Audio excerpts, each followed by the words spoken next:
My name is Angelique, and I've just graduated from college. I'm a newbie at my job, undergoing the standard new employee training, akin to orientation, on my day off. My best friend, whom I've known since kindergarten and all through high school, asked me about it with curiosity. Though we attended the same college, we pursued different majors.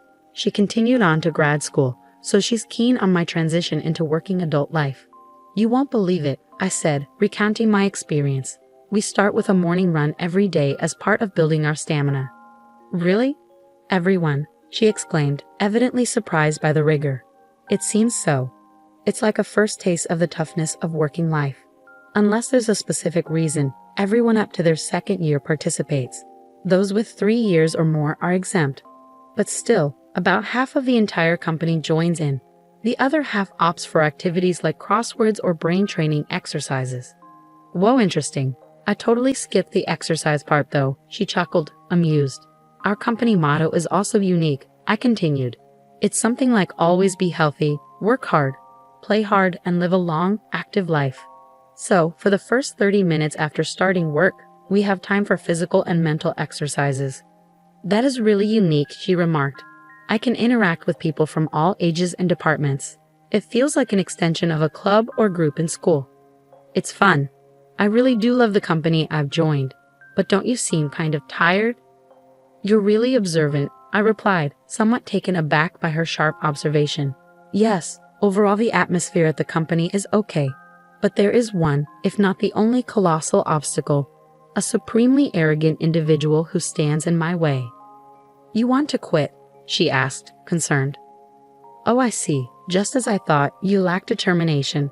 I smiled, shaking my head.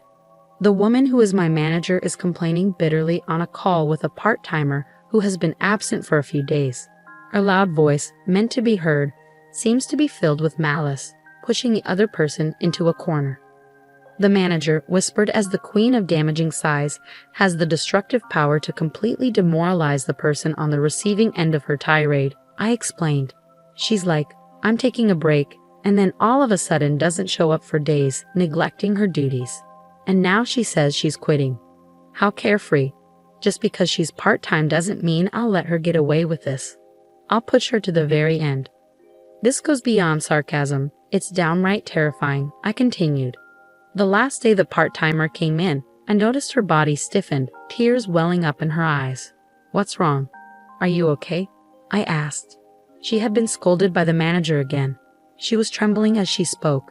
It must have taken a lot of courage for her to make this phone call.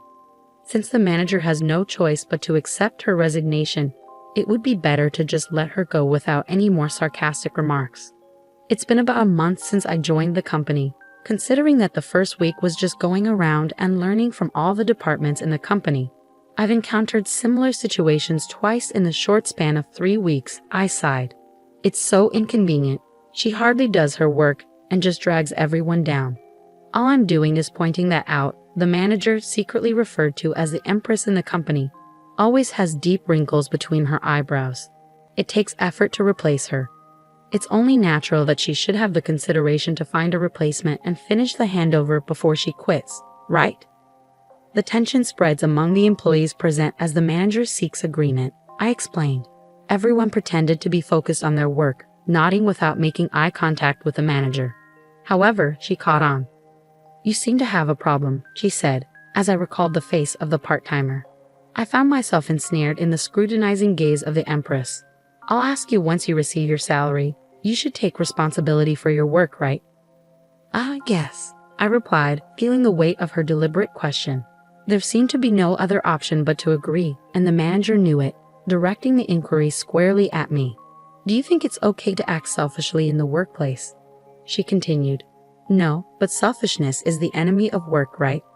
I started to argue back, but her loud voice cut me off. In the end, I wasn't allowed to say anything. I regretted my inability to intervene for the crying part-timer and that I simply let the manager have her way. That's bound to stress you out. I'm sorry, I just keep complaining. I was supposed to be bragging about the company, but before I knew it, it was all just one-sided complaints. I lamented to my friend. It's okay, you can't keep things bottled up, and it's not your fault. If you resist too much, you'll be the next target. A manager who mixes up power and authority is the worst. Be careful not to get on her bad side, okay? She warned, offering solace. Thanks, I replied, feeling grateful for her understanding. Then I broached the main topic about the trip. I think I can cover the cost with my part-time job savings from college and my first paycheck. I'm thinking of taking my grandparents to the resort you told me about before. Do you think they'll be pleased? This was the real issue I wanted to discuss.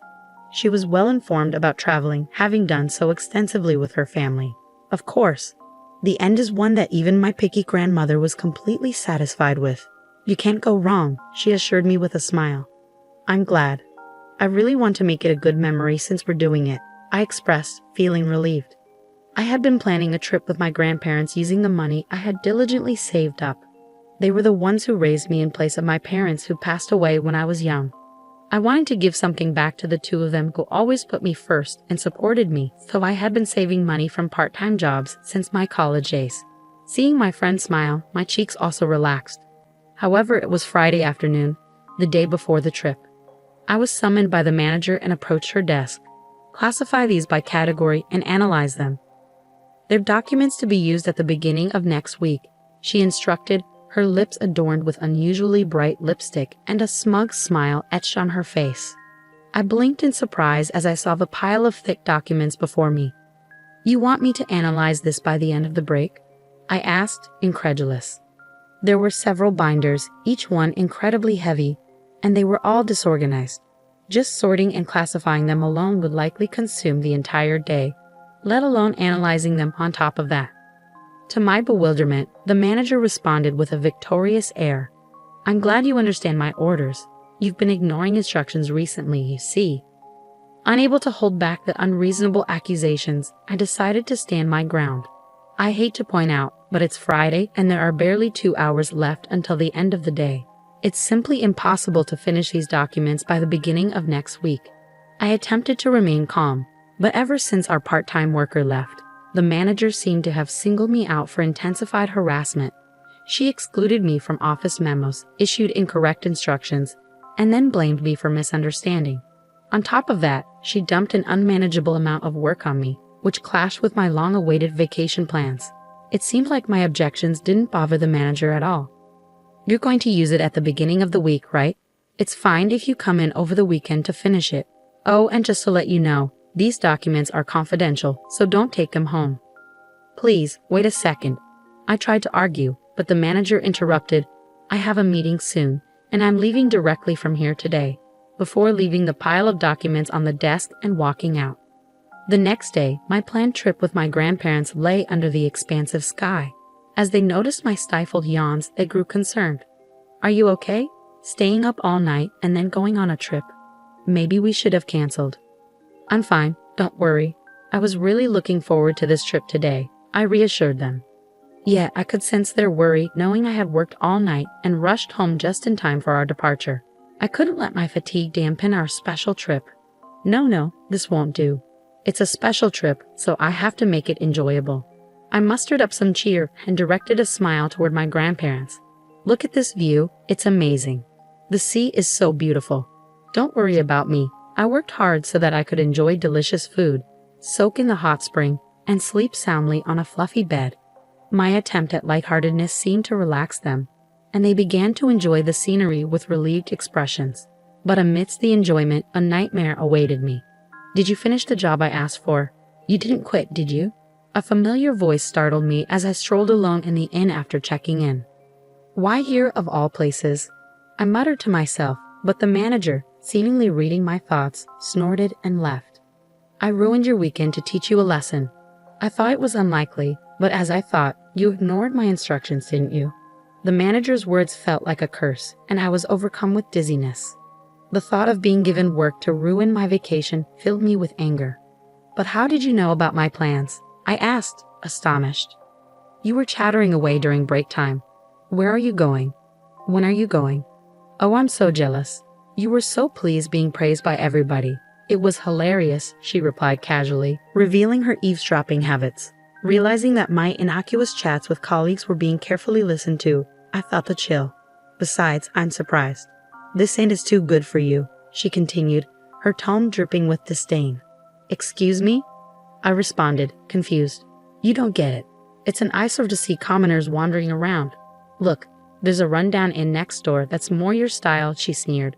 I don't understand what you mean. I know you find me an eyesore, but the rest is just insults and harassment, right? I retorted, feeling my anger rise. Just as my frustration reached its peak, a voice of support came from behind me. Is that what this is about? My grandparents had arrived, standing by my side. The people whom I thought were peacefully drinking tea in the room were suddenly standing behind me. Judging from their expressions, they must have overheard almost all of my conversation with the manager. This is, I began hurriedly, but my grandfather cut me off and addressed the manager. Nice to meet you. I'm Angelique's grandfather and have been her guardian for many years. Perhaps it's quicker to tell you that I'm the honorary chairman of the trading company that was discussing a deal with your company the other day. At those words, the manager's face turned pale. The honorary chairman of the industry, but your name is different from this employee's. Yes, she goes by her maternal family name. Otherwise, she would be viewed differently as a member of a famous company's founding family, right? My grandfather explained calmly. I don't want my precious granddaughter to have a tough time at the company where she works. I'm terribly sorry, I had no idea. The manager stammered, her face growing even paler. Do you think ignorance excuses rudeness? My grandfather queried. In contrast to my grandfather's calm demeanor, the manager was sweating profusely and frozen in place. I'm afraid I'll have to ask you to relay a message to your company CEO. I'm not interested in doing business with a company that has a manager like you. Well, wait a minute, please, the manager exclaimed, but my grandfather ignored her pleas. My granddaughter joined a company with a great motto: stay healthy, work hard, play hard, and live a long life. I thought the existence of quirky managers was necessary for the growth of the company. But your personality and behavior are harmful, he concluded. If you disagree with what I say, you can ignore it or spread bad rumors about me. My granddaughter has been recording all of this with her camera. Let's see whose side the world is on. With that, he left the scene. As my grandfather had said, I had been recording from the beginning of the trip with a camera hanging around my neck, capturing memories with my grandparents. I had forgotten, but the camera was still rolling at that moment. I began, uncertain of how to react. The manager, trembling, tried to cling to my grandfather but was bluntly told, "It's too late now," and collapsed on the spot. Wait a minute, can't you do something to help? She pleaded, turning to me for assistance after being coldly brushed off by my grandfather. I refuse. You always say there's nothing a newbie like me can do, I retorted, returning the sarcasm she had given me just the other day. Despite my anger, I managed to keep it in check and even flashed a smile. Yeah, I could probably be an actress too, I thought to myself. Then at the start of the week at work, there was an issue with the manager. The executive who led the running club stood tall in our department since the morning. Our company credo is to practice living healthily, working well, playing well, and living a long life. We welcome hard work, but that doesn't mean forcing people to work, especially not if it compromises their physical and mental health. Executives who dump unreasonable amounts of work on their subordinates are merely showing their lack of managerial skills. The managing director's voice echoed throughout the floor. Excuse me? The manager, seemingly taken aback by being attacked first thing in the morning, was about to ask something calmly while clenching her fist. But the executive continued, Here, we have the time cards from last Friday to today. There were 5 employees who came to work on Friday and stayed until Saturday morning. 3 people worked on their days off on Saturday and Sunday. And this morning, Angelique came in early. The manager seemed more and more perplexed as she was presented with these records. What does that mean? She asked, her tone uncertain. I addressed the confused manager, prompted by the managing director. If I may, you instructed me to finish organizing and analyzing a massive amount of data by the start of the week and told me to work during holidays if necessary. But it was impossible for me alone. Just then, the executive happened to pass by, so I consulted with the people around me. With cooperation across departments, we managed to complete the task as you instructed, spending the amount of time and manpower I just explained. Since the running club members who helped this time were present at the executives' meeting, I took the opportunity to thank them again. I only worked from Friday night to Saturday morning and early this morning after returning from the trip, so I was hardly any help. But thank you so much for helping me, I added, bowing. In response, I received kind words such as, "We help each other out in times of trouble." And that's what running buddies are for. The manager finally seemed to grasp the situation, and this time she came at me, crossing departments. "You say I didn't authorize such a thing," she accused, seeming intent on blaming me for overstepping her authority. "I approved it," declared the managing director. At these words, the manager was frozen in shock. The newbie in the running group, who always had a smile on her face, was in deep trouble, I heard someone murmur. Upon hearing the situation, I found out they've been burdened with an absurd workload. It would have been fine to leave it be, but since it was work necessary for the company, I took charge and gained everyone's cooperation. I apologized for the post-approval, but first, the managing director's stare bore into the manager.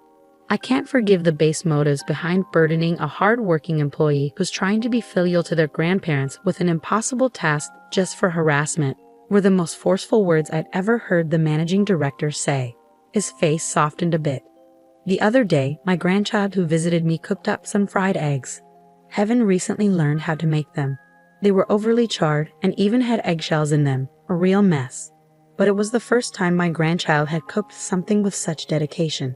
To me, it was the best feast ever, he shared, overlapping his feelings for his grandchild with the sentiments a supervisor should have for their subordinates. Despite the kitchen being a complete mess from my grandchild's cooking, my wife was in high spirits all day. That's just how it is. When I told them it was delicious, the proud smile on the young face was the most endearing thing.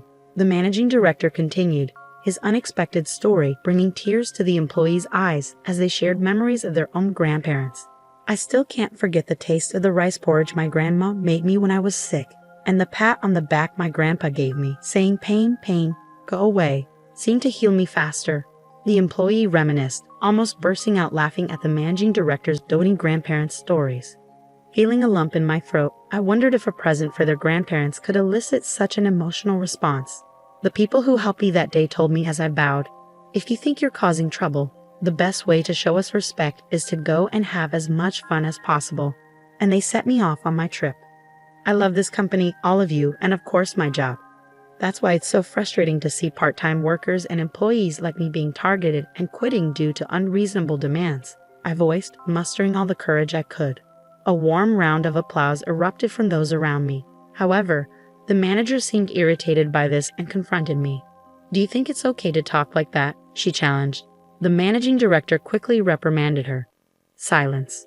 If you want to stay with this company, you'll lose all your titles and privileges and be demoted to the same status as a new employee. Naturally, you'll be starting from today. So the employee who joined a little before you, Angelique, will be your senior. You should be careful with your words." Upon hearing that the president had also approved, the manager shook her head intensely and yelled, "No, I won't accept this." But there was no help for her. Instead, everyone's cold glares focused on her. "If you don't like it, you're welcome to submit a resignation letter anytime," the managing director concluded. And so the downfall of the manager known as the Empress began. Afterwards, she was literally demoted to a rank-and-file employee. She stuck around the company for a bit, but maybe she couldn't handle the tough treatment she was getting because one day, she just stopped coming in. A few days later, her resignation letter came in the mail. Around that time, our company was being covered on TV. The show titled Morning Exercise. Bonds Beyond Titles was aired, and they even talked about me and my grandparents. I heard later that the viewers loved our company rule: don't tolerate unfairness. The unjust female manager remained anonymous, but the clients clearly knew who she was. Rumor is that she doesn't stand a chance of finding a job in the same industry again. Meanwhile, our company was able to do business with my grandfather's company without any problem. Working with relatives can be a bit embarrassing, but it also keeps me on my toes. Plus, I've become even more popular within the company due to my legendary showdown with the female manager. Whoa, you're so motivated. I want to work with you once I finish graduate school. My best friend recently told me. I'm hoping that'll happen too, I replied. I've started saving again because I want to travel with my grandparents without any worries this time. It'll take time since all I can do is save bit by bit, but just sit tight, Grandma and Grandpa. I'm going to continue to cherish my precious time from here on out.